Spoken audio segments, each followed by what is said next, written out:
to Zendry's Yard Style Cooking. So today what I'll be preparing for you, I'll be doing some delicious curry goat. If you know it as curry mutton, that's fine. Also, some persons choose to call it goat meat. Whatever you call it, that's what I'll be preparing for you today, okay? Alright, so here I have 2 pounds of mutton. I've already went ahead, washed that with my vinegar and my lime. Remove all the slime and the excess fat from that, okay? So that is clean and ready to be seasoned. So for my seasoning, these are the seasoning that I will be using. So I'll be using my season oil, all-purpose, some garlic powder, my dry jerk seasoning, and yes, I know I use jerk seasoning a lot, but that doesn't mean that my meat is going to taste like I'm jerking goat, okay? All right. Also, I have some curry powder as well as some crushed red pepper.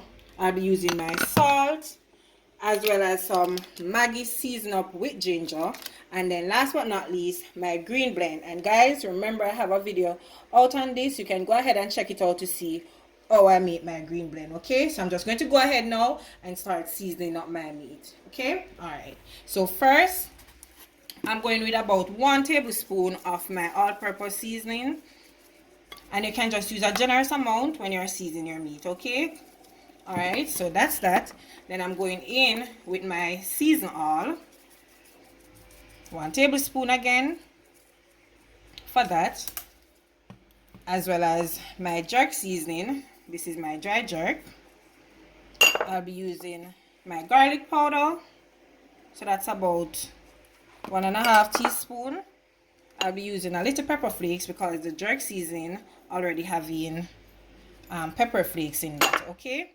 I'm going in, this is half of my seasoned up ginger, so I'm just going to use all of this for that, okay? Then also I'm going in with my green seasoning now. I'm just going to use maybe 2, that's 3, 1 more, and this is 4. Guys, this is a great way to go ahead and use your seasoning, okay? So I'm just going to rub this in nice like so. Ensure that all the seasoning is incorporated in my meat because we want our meat to be seasoned to the bone, okay? All right, so that's that. Also now I'm going in with about 1 teaspoon of salt, and as I always mention, remember your season contains salt, and during the cooking process we're going to taste our meat, so at that point we know if we need to add more salt to our meat. All right, so now, all right, for the curry now I'm using, this is some Better Pack curry powder. That's what I prefer to use, but you can use your Indian curry, whatever curry powder you choose to use, but what I realize that this tends to work better for me, okay? All right, so I'm going to add some to this, and then you know when you're adding your meat, when you're ready to prepare your mutton, you're also going to add some to your oil, okay? So I'm going in with, and that's okay for now. All right, so I'm going to season this nice. Just look at that, delicious, okay? All right, so rub this in, get everything in so it's nice and well marinated. And also what you can do, you can season your meat overnight and let it marinate overnight. But what I realized, surprisingly, whenever I use my green seasoning, and if I season my meat for like an hour or 1 hour, you'll think my meat has been seasoning from overnight or maybe 2 days. But it works whichever way you choose to season your meat, okay? So now that this is nice and seasoned, what I'm going to do, I'm going to go ahead now, let this marinate. I'm going to give it at least 3 to 3.5 hours. Then I'll come back and I'll show you when I start to prepare my mutton, okay? All right, okay, so now guys, here's my meat that has been marinating. So what I'm going to do now, I'm going to go ahead and start preparing it. All right, so I already preheat my pan, 1 teaspoon of oil inside. I'm going to go ahead now and add my curry to that. Remember, I don't want the curry to get burned, just to be nice and change the color a bit, okay? All right, so I'm going to do this for maybe another 1 minute. Once that is done, then I'll go ahead and add my meat to it. You don't want to burn the curry, as I stated earlier, okay? Alright, so just a little bit more.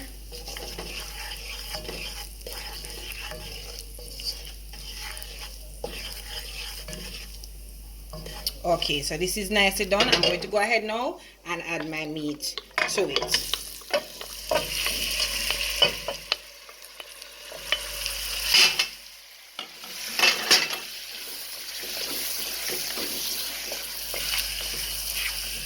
So after adding this, I'm going to cover it, allow it to, sear a little bit for 5 minutes before I go ahead and add my water to it.